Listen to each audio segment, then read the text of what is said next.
Well, thank you all so much for being here, and thanks, Molly. Thanks, Kathryn. Thank you, Karen. I've been looking forward to this conversation for a long time. We get to talk about this amazing painting, and we talk about it also in relation, I hope, to your work. So I just pulled one quotation from William Carlos Williams, who's like a great reader of Charles Sheeler, and also it's a reading of Sheeler that I think also kind of describes your work. So I don't know what you think of this, but this is what Sheeler, William Carlos Williams, the poet, wrote the introduction to the... Oh, sure. Sorry. Can you hear? Okay. I'm a quiet talker. I'll try. We'll work our best to. Okay. Yeah. William Carlos Williams, the poet, wrote the introduction to the 1939 MoMA exhibition, which was the first big exhibition of Charles Sheeler's work. And it was his first retrospective. And William Carlos Williams said this: "I think Sheeler is particularly valuable because of the bewildering directness of his vision. Without blur, through the fantastic overlay with which our lives are so vastly concerned, the real, as we say, contrasted with the artist's fabrications." And I should mention that fabrications for him was like a synonym of imagination and was a very positive word. So, but it's that phrase, the bewildering directness of the vision, and I love the bewildering with the wild in it, because that's something that I feel in reading your absolutely extraordinary 3 books, which I have here, which is this incredible directness of your vision, but it's also wild what's happening, and somewhat bewildering sometimes what's happening in them. So I don't know what you think about that quote as a description of Sheeler and potentially of you. No, I love that, and I think that describes to me like what is going on here. Like it's such a, sort of like realistic, straightforward sort of image, but at the same time it is very strange, and there is so much sort of like metaphysical information going on here. And I think that, I don't know, when I was reading about Sheeler to prepare for this, there were like multiple instances where he's talking about kind of like the inherent abstraction of nature, or like just our lives, like everything is sort of inherently abstract, but we sort of impose a sense on it or meaning on it, or like we look at a landscape and we're like, okay, this is here and this is here. But if you look closely at anything, I feel like it starts to fall apart. And if you crop it in a certain way or frame it in a certain way, it suddenly becomes really uncanny, unfamiliar, kind of like destabilizes the reality of it. And so I think, and Williams does that too in his work. I feel like I've mostly read his stories. He's got these doctor stories that are like based very much on his practice. And you get the sense that he's pulling a lot of like vernacular speech from his patients and things like this. So it's this sort of like very direct, almost like documentarian approach, but that at the same time sort of does something with it that breaks it apart from that and abstracts it and makes it strange. I know, so that it's such a strange combination of things to like get at the thing itself as much as possible. So like name it correctly and place it and understand it. And then because you're doing that, which is in fact such a strange thing to do in our culture of sort of generalities, you become so close to it that something else seems to occur as a result. Should we start to see what we can say about this incredible painting? So this is American Interior, 1934. I don't know much about how it came to the gallery, but I do know. Tell me about Fanny. Fanny Moore, Mrs. Paul Moore, was a philanthropist and also a horse breeder, which connects her to some of Kathryn's interests, and bought the painting, and was also a benefactor of the gallery here, and gave the painting here. So it has at least some kind of horse breeding connection. She raised cows. She raised cows, yeah. Prize winning, yeah. She died at 95, actually, yeah. So she was actually a contemporary of Sheeler.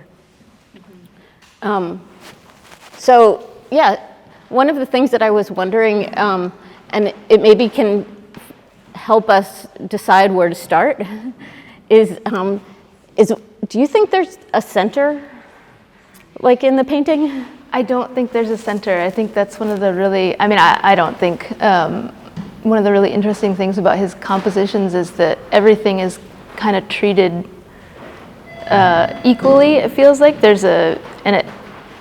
And it creates this like flatness, but at the same time it keeps you kind of like moving around the image. Yeah, and it's got this kind of flat, like almost, like trompe-l'oeil or like collage, feeling like surrealist collage or something where, yeah, I don't know. What do you think? Do you think there's a center? I don't know if there's a center. I mean, like, where does your eye go first? I guess it probably lands on that little red cup on the table, whatever that is. Yeah, or the star. Is it because of the color? I think so. Oh, or the star in the rug? Yeah. How about you? I think for me, my eye goes first to the top right corner. Maybe because it's the lightest thing in the painting. It seems to have maybe there's sunlight coming across it. I'm not sure. So if there isn't a center, like what are the ways that, like how are you reading it? Where does your eye go next? If your eye goes to those two red objects? Yeah, I feel like I kind of move around. I kind of like go clockwise around it. And from what to what? Like kind of the red object to the plate, the picture, and then up through the vase and the coverlet, and around to the top here, and then through these patterns and like back up to the middle, kind of. And what brings your eye one place to the next? Like, is it the pattern? Is it? I mean, I guess there is some kind of like the contrast of the whatever, light and shade in it. So like certain things are, a little brighter or more saturated. And so maybe that contrast is what keeps the eye moving in part. So I also wanted to ask you, and maybe this is one way to get to some of the things that are in the painting, is like, what room are we in, do you think? I think probably a living room. But it might have been like kind of a multi-purpose room, but I say that also based on the other interiors that he did around the same time, where you see the same pieces of furniture and the same rugs. This is such a mysterious and beautiful painting, and it's a painting that, Constant Rourke, his biographer, calls it a painting with rich intimacy. And then in another discussion of the work, somebody says it's the coolness of the order in the work that makes it so special. And those seem to me to be completely different responses to it. And I think that it has both in it. So let's. You were saying about what room this might be, that it might be a multi-purpose room. Oh yeah, just like I was saying, like he did several paintings like this in the 30s that were this interior of, I can't remember this. This was when he lived in South Salem. Ridgefield. I think he had just moved to Ridgefield. Like they were just very close together. The two towns. Okay. But yeah, anyway, so it seemed like kind of like a multi-purpose room. Like there's a bed. Like this might be a bed. I don't know. Yeah. In another painting like this, it looks like you can see more of the bed. Yeah. Yeah. Yeah. So a bed, and with this kind of pattern. And then, yeah, and then what else? I mean, I really love these textiles that he has, and like these, these objects, like this shaker box, and I think this is a shaker chair also. He had, I think, quite a few pieces of like shaker furniture that ended up getting donated, I think, to a museum or something after he passed. But he was interested in that kind of like American folk tradition. I feel like there are a lot of artists like working at that time that were kind of trying to make this American scene or American statement in painting, like, after they had traveled to Europe. And so I think it kind of reminds me of like a Grant Wood too, in a way, like from that same time. But And then there's all these things in here that, that I don't, what is that? I won't point too closely at it, but, Yeah, that is- but this corner here, do you have any idea what that might be? that's funny because that wasn't something I could really see very well at all when I was looking at it online. That's really strange. Can you see it? It's like a what? Is it a map? From here it looks like it could be a map. Oh, a map.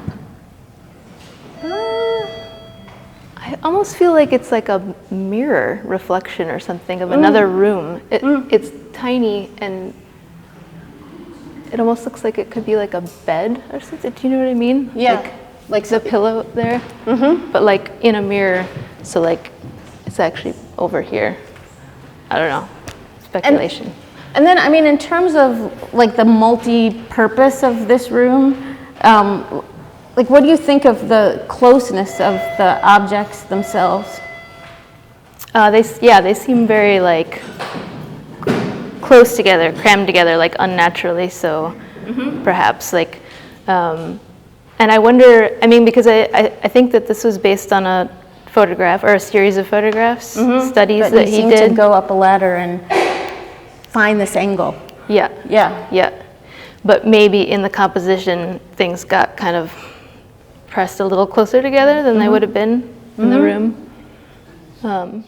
So in terms of what we were discussing before about like the essential nature of some objects in it, like what in the painting has stability, and then like what in the painting seems to not have stability or solidity? I mean, I guess I'm going to say again that the objects that are more brightly lit seem somehow more stable, and the shadows seem to be more like they're morphing a little bit. What do you think? Well, I mean, I guess I think that maybe the wooden things that have a kind of dark wood seem to have a kind of stability or solidity, and I guess that some of the shaker objects, like the bed.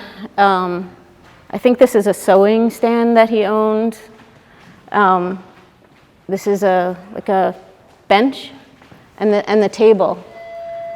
This was in a exhibition at Yale on American interiors in 1987, and I think one of the things they discovered was that the chair that Sheeler thought was shaker, but probably wasn't. Really?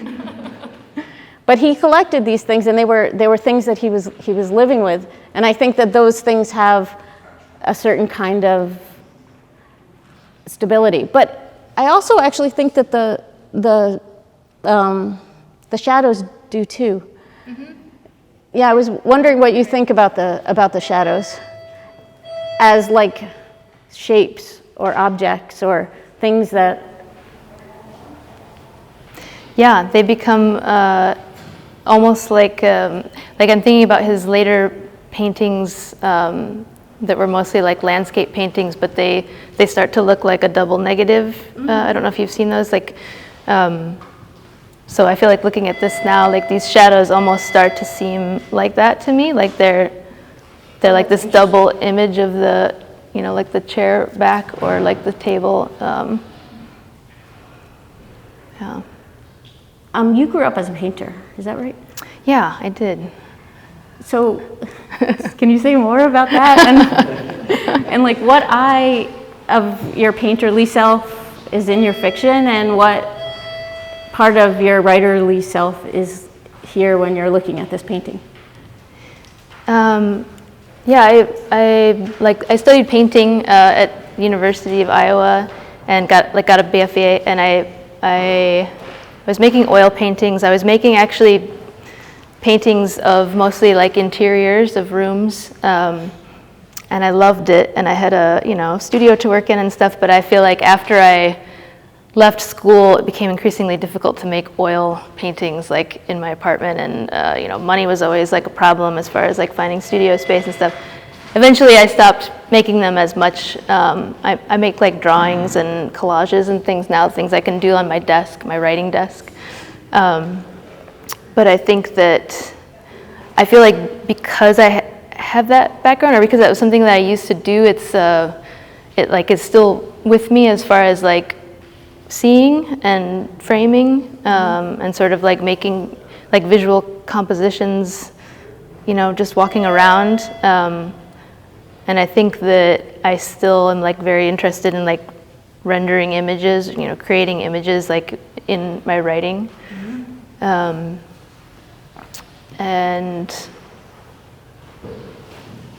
what part of me as a writer is here looking at this painting? Is that the second part of your question?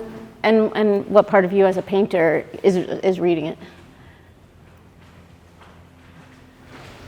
I mean, I think that this would be a fun painting to write about, to use as like a writing prompt, to just sort of like describe what is going on in this, or to make an inventory almost of the shapes or like the pieces of furniture that are happening here.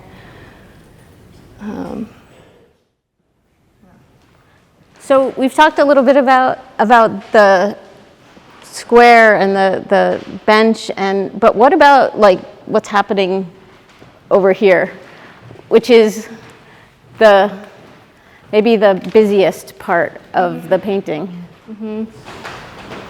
I mean, it's kind of more of like a traditional still life, right? This part with the jug and the plate and the table, and so you could kind of see how a different artist might have, done like a straight on. You mean, and it's just this? And it's just the vessels, like a regular one. So to kind of like tilt up and look down on it, I feel like is a really interesting move that he's doing. That's interesting. Well, let's talk about one of the things that Constance Rourke talks about this is she thought there was an incredible amount of technique in the fact that the glass is transparent, and the way that you see the whole plate underneath the glass. Yeah.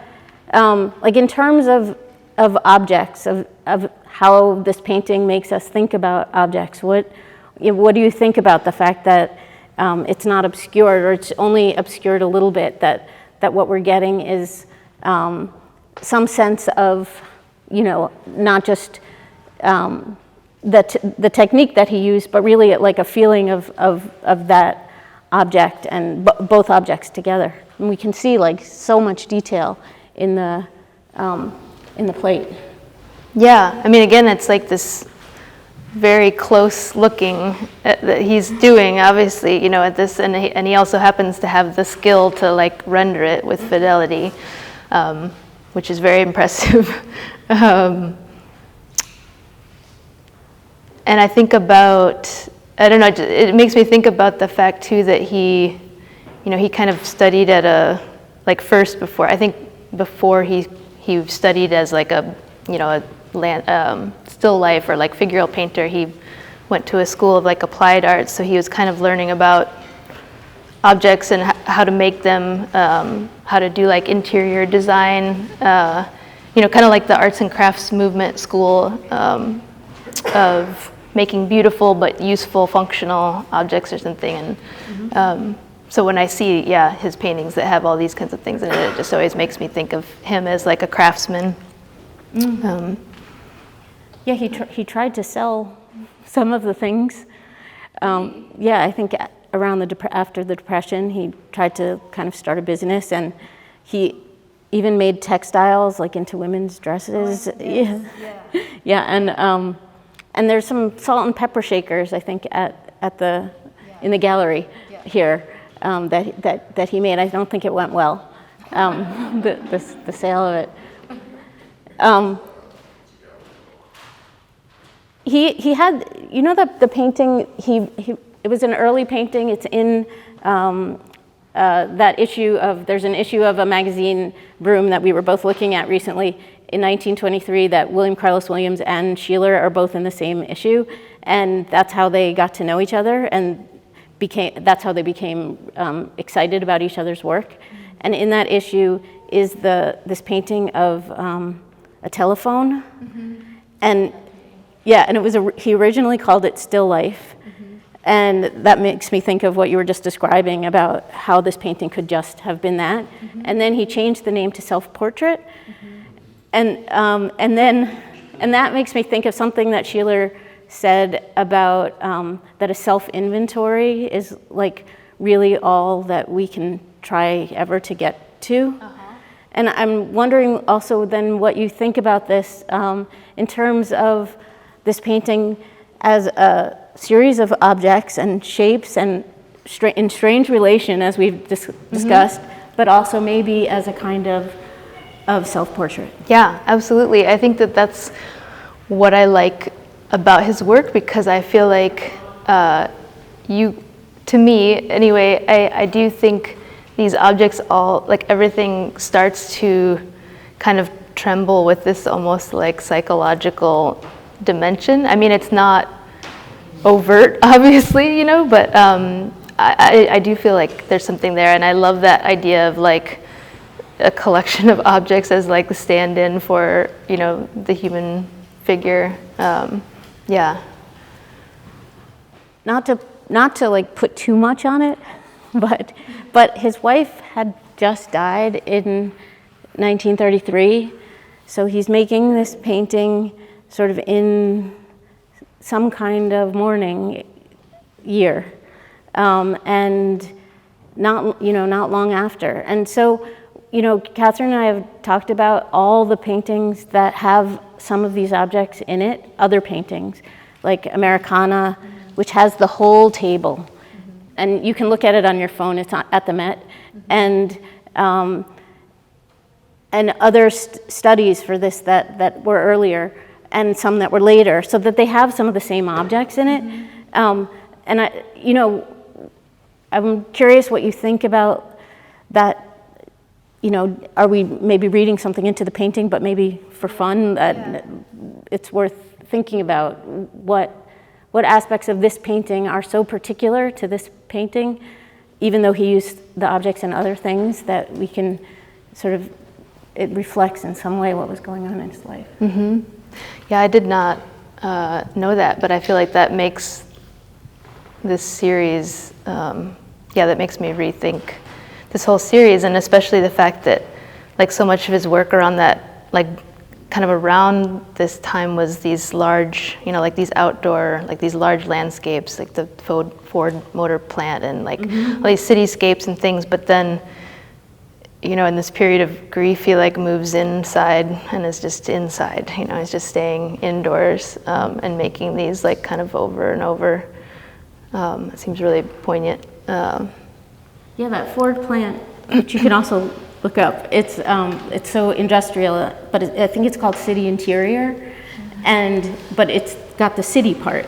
I thought it was American Landscape, so I thought that was funny, like compared to this, but that's just as good. And in terms of the rugs take up much of the painting. And do you think there's contrast in terms of the rugs as textiles? I mean, when I walk by this painting, I remembered it as a textile painting. But when I have looked at it over and over, I think more about the tables and the benches, and I'm wondering what you think about that combination.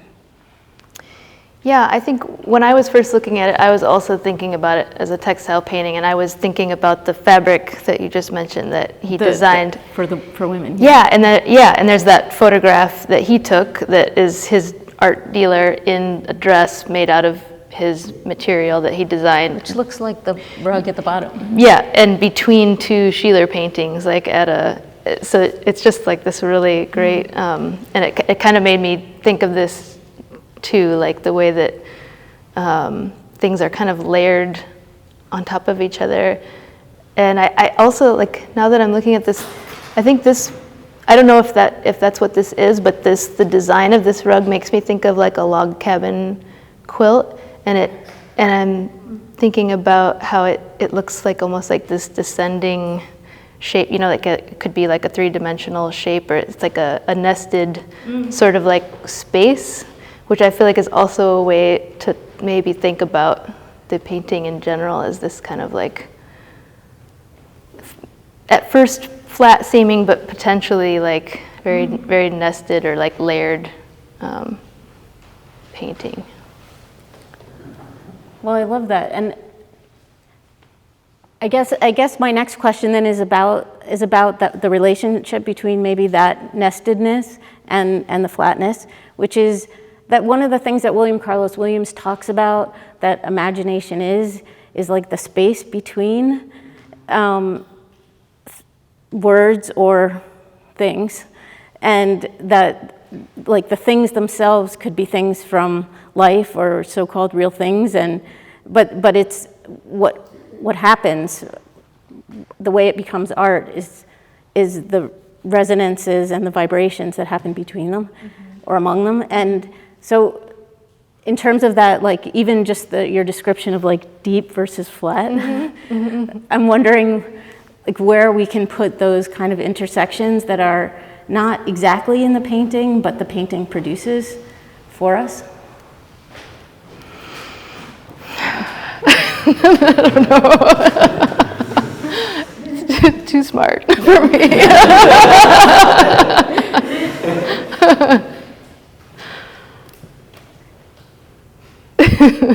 Like I was thinking about William Carlos Williams' poem, The Red Wheelbarrow, which is like super simple, but part of what's shocking about it is both the line breaks, which create like a line that's only upon, so that produces all these different intersections between the words, and then also that the poem, we often know it just as itself, but in the original book that it was in, it's like between like so much prose.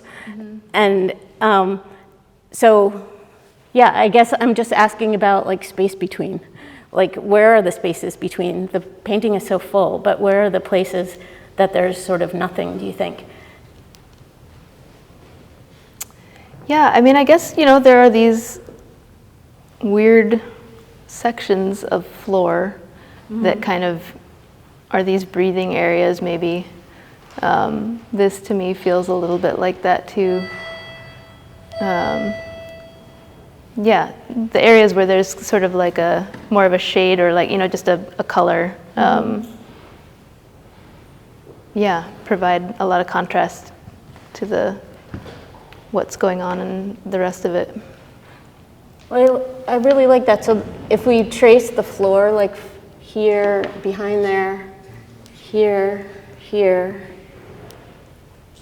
that is that, do you think that's the flatness in it? I'm just looking now and I'm realizing it's kind of weird. I mean, I'm sure it's perspectively correct because he was like a great draftsman, but this does seem sort of like the lines and the floorboards, like they don't quite seem natural, it's like a grid. Like this doesn't seem like they would be stacked like that. It seems like they would be more, they would come to more of a point so it starts to become this underlying like grid, Yeah. So that provides a grid, and then so let's build out then. Like, so we have that, and then what's the most forward thing?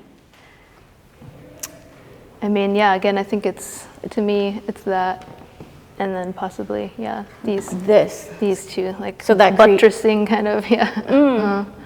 And then, and then what does this sort of messy coverlet do? It introduces the intimacy of bedtime, I guess, in a really strange way because it's so small compared to these, and it's kind of like this weird sliver of it. It's pretty strange. Yeah, because it's almost triangular, Yeah, like that part. And it kind of, yeah. And it's like it wasn't pulled tight. And then if you look at that, like compared to this chair is massive. Like if you really like slid it up to that. Right. Yeah. That'd be weird. Yeah. And then actually I didn't notice this before, but now I realize that the shadow of the chair is on the bed. Yeah. With the shadow. So he's definitely playing with, with really proportion and distance and compression and color then. Yeah. Because like this, at first this looked to me like part of the bed, but actually it's really part of the chair. It's the ominous shadow of the chair in the bed. I mean, the bars of it. It is ominous, isn't it? Mm-hmm. We were at a table the other day and somebody said to you that your dominant animal stories are what did she? Scary. She said scary. As my editor said that to me. Yeah. But like that's interesting because you do something similar in those stories of the dominant animal. Like all of a sudden there's a detail that is so precise and it comes like it sort of like is an anchor in the story on the one hand, but it's also so precise that it sort of blows things up also. It does create a kind of edge, like edges that are scary. And it's weird that what you're saying about this ominousness of this, it's not actually an edge in terms of like that it's kind of mushy, but it does create a kind of like edge of thought because it doesn't quite make sense and it shouldn't really be there. But yet the deception is that at first it sort of seems fine, right? Yeah. It seems like pretty just straightforward, like, yeah. Bed and a chair and a table. Yeah. What else? Can we talk more about some ominous things in it? I feel like even just the angle of vision that we have is slightly foreboding or, we're looking down. You don't know how far up we are. I feel like even just that, it creates a sense of slight disorientation. Yeah. In the painting Americana, the one from 1931 that's at the Met, where you see the whole table, it's the angle. Like on the one hand, the table, because you see so much of it, feels more solid and less ominous. But on the other hand, that angle is also a strange angle. It also is really strange, and the table in that one I feel like becomes ominous because it starts to look very strange. Like, why is there this enormous plain expanse?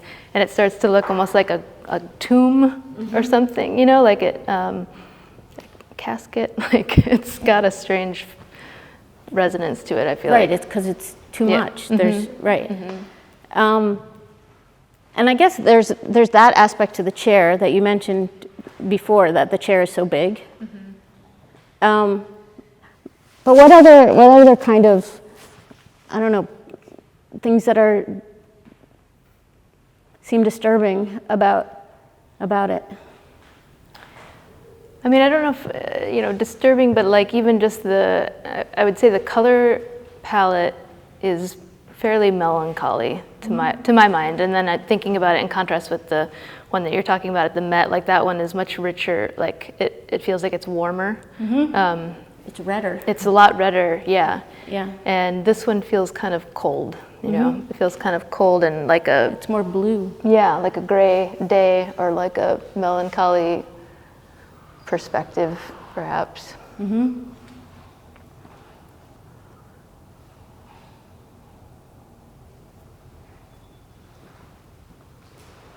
Like these start to almost look like abacus or something, you know? It's like.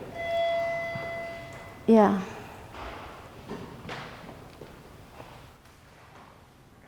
And the centralness of this rug, whereas in some of the other paintings that include rugs, this is not the rug. It's more of this.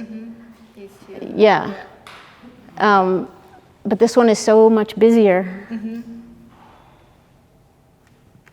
And it clashes with the bedspread and the still life.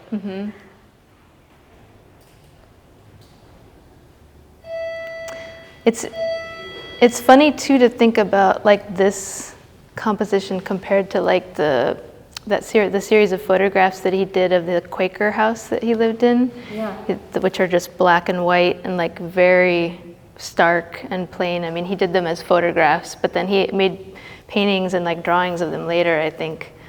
Right, it's so spare. Their doorways or halls, the or stove, staircase, the stove. the beautiful stove, yeah. Right. And do you find those more comforting? I think I might. Yeah, and Yeah. there's something solid about them. Even though this is obviously more cozy, you know, or it's like there's a lot more domestic elements here. There's a lot, it's homier, you know, in theory. And we haven't talked about I guess the most obvious thing about the painting is that there's no one in it. Right. So what do you think about that? Yeah, I mean, there's no one in any of his paintings, I think. I can't think of one that has a figure in it. And I feel like that in itself is very eerie. And I mean, I don't know, I've read some things talking about how that the absence of those figures kind of gives his paintings like this sense of time, you know, timelessness, or like this, it's kind of like this eternal portrait of a city or something. I don't know what I think about that, but it's, I don't know, it's, I think that it's worth noting that he was like one of the first people to both photograph and paint scenes like this and urban scenes, you know, scenes of like factories, the side of a white barn. Like that photograph is amazing. It's just this straight on photo of the side of like this old white painted barn, and it's, you know, it's like 1915 or something. It seems so, it's so absorbed into like visual culture now, and like so many people are working in this kind of mode, I think that it doesn't seem maybe as remarkable as it would have at the time. You know, coming out of this very like pictorial tradition or like expressive tradition, and so I think that, you know, if for nothing else, like was a very interesting thing that he did. Like he focused on these very, you know, sort of mundane things. I mean, the telephone painting, I love that painting, but it's just a it's just a telephone sitting on a shelf. No, but I think that that's part of what's so interesting in this painting is, like now, there's, you know, we talk about Shaker furniture like it's part of our vocabulary, but when he was collecting it, it wasn't at all. Yeah. And it was prior to any of the first, I think the first Shaker exhibition was 1935, and he was collecting it in the 20s. And so all the things that you're mentioning about the way that his eye like decided to design like a space in such a particular way, and the objects that he put in it that were very particular to him and that he'd spent so much time with, that he'd lived with for years, like a decade before he was painting them, shows like the way that he was developing as a very iconic artist. And there's something about this painting now that seems more familiar than it could possibly have seemed in 1934 when he did it. Yeah, absolutely. I think that we've been given a signal that we should turn to questions from the audience, and I hope that you'll. Neither of us are experts on this painting, but we are both, I think, in love with it. Yeah. Something you said just made me think of there's a line in a Virginia Woolf diary when she was working on the waves about she was chasing the feeling of what the world looks like when we're not there. And I'm wondering if you think this is a human observer in this perspective, or if it's some extraterrestrial, like what is this view? Yeah, that's a great question. I feel like it could go either way for me. Yeah, we could think of them as this kind of almost like a ghostly kind of, or non-human eye or presence on things. But I also feel like there could be someone there, which makes it the presence of the eye there, but that is absent from it also, like very studiedly absent from it. I feel like gives it that eeriness as well. I don't know. And also, maybe I love that book, and that book is like all these perspectives, and so I think there is a way in which maybe because of the time he spent with all of this material, and the fact that he thought about, he said something like I'm interested in Shaker furniture, not because they represent the past, but despite that. Yeah, right. And so there is that vibration of like the present or the near future that I think is in this so much, that I feel also in the waves. Yeah, I think there's something too about his landscapes in particular that feels, when I was looking at them again, preparing for this, I was thinking, I recently went to Michael Heiser's city. I don't know if you know about that, but it's like this massive land art work that he made out in the desert in Nevada. He's been working on it for like 50 years, and it's massive, and it's like this plaza, and it looks ancient and futuristic. It looks like maybe an alien sort of like monument landscape, but completely empty of people. And I feel like I get that too sometimes from his landscapes, just kind of like post-human regard. Yeah. Oh. I mean, what you just said reminded me of both the conversation yesterday with Daphne Brooks and where they were talking about the world as a kind of apocalyptic space, and something that William Carlos Williams said about the world, which is that he said something like, "I live in hell," and that like poetry and art are things that kind of like clarify something for a moment, but they don't sort of undo the apocalyptic nature of things. They just sort of point. Rourke talks a little bit about like his sort of like rediscovery of shadow as like he had studied with William Chase, and so shadows were kind of these romantic sort of spaces in which emotion happened, and then he went to Europe and looked at a lot of Cubist paintings and came back, and shapes started being concrete things. And I actually think there's like a ton of emotion in those shadows too, but they're forms more than they're presented as feeling. I don't know, what do you think about those the shadows?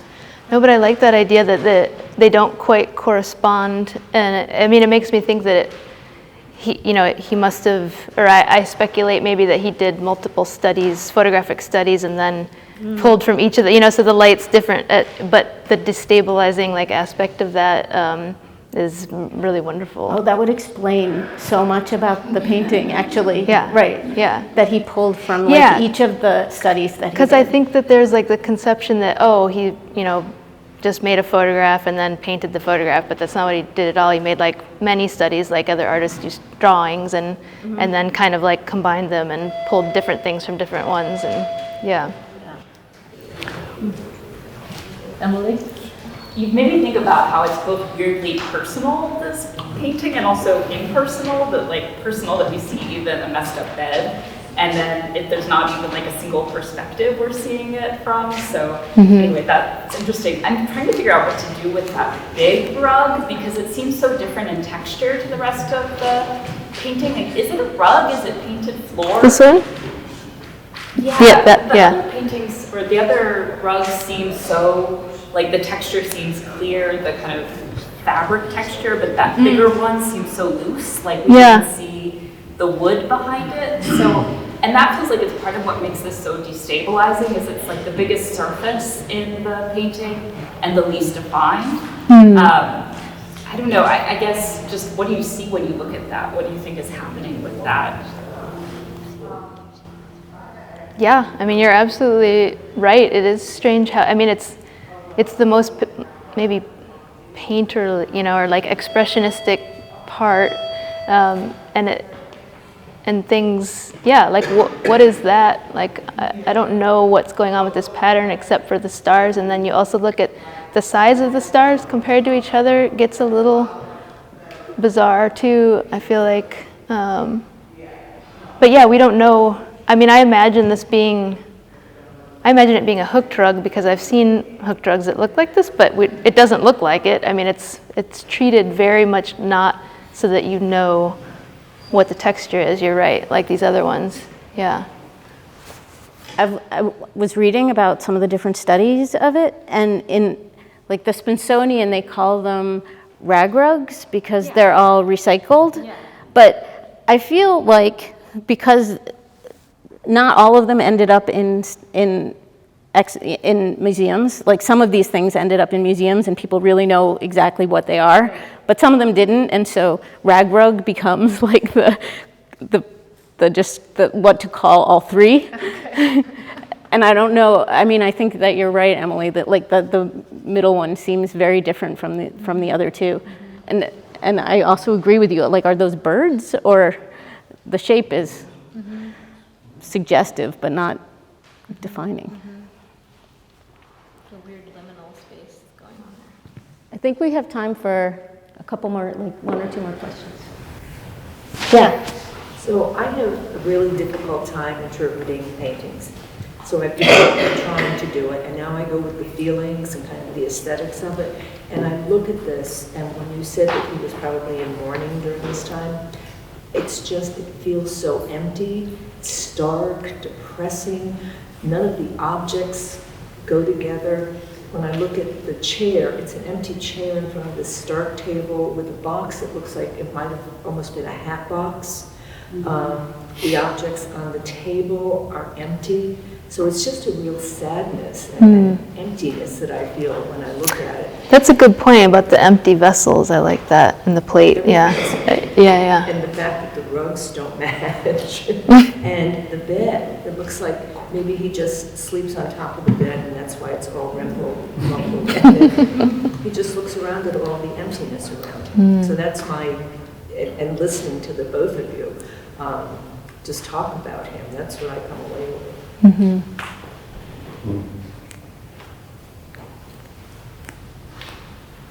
Yeah, just to tag on to that, I mean, a lot of people have been talking about the empty chair at the table. I mean, it's kind of an expression now, right?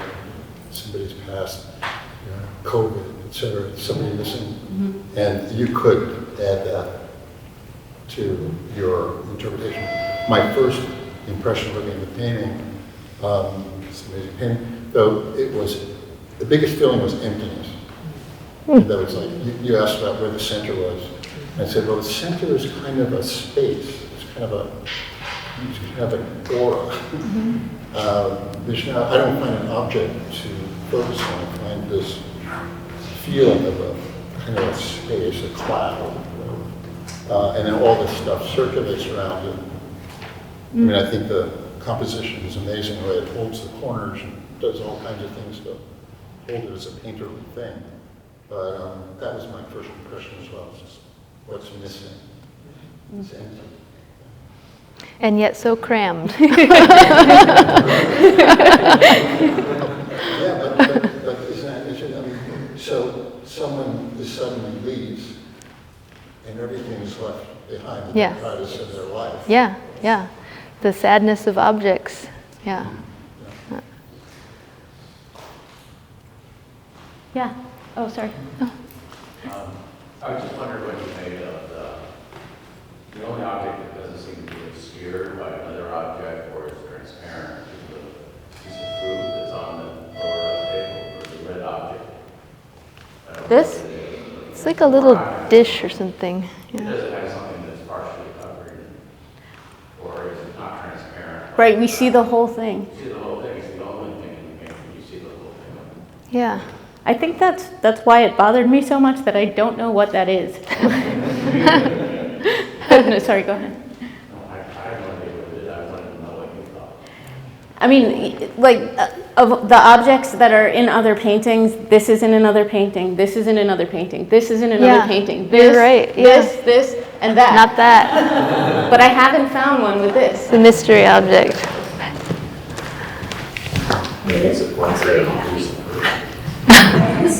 I just want to say that this is such a satisfying conversation because I feel like looking at this Sheeler painting is giving me more precise language to talk about your fiction, Kathryn, because I think this is like a reminder that sometimes, as you put it, like slight disorientation is actually more disorienting than full disorientation. And I feel like what you do so well in fiction is like you select and you compress. You know, this is like we're not seeing the whole room, we're seeing like this selection and like this compressed thing from a slightly disorienting perspective. So suddenly like the seemingly familiar is like defamiliarized and these like, so that there are those, as you put it, like trembling psychological dimensions. So I know you're not consciously thinking of when you write fiction, but this to me is like exactly what you're doing, you know? And like angles, angles, and angles. Like it's just, I feel like even on the page, with your writing, I just see these, the way you're coming at these slant, it's like all about the angles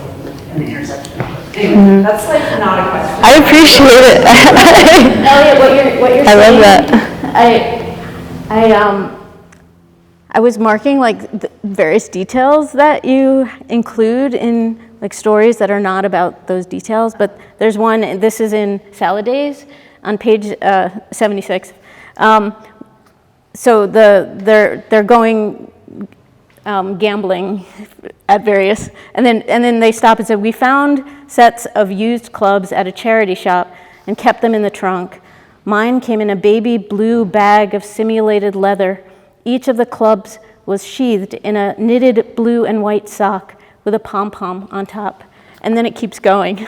And it really did, like I was thinking about a version of what you're saying, which is these like moments where you have like what you're, that complete, right? You get this complete understanding of these clubs.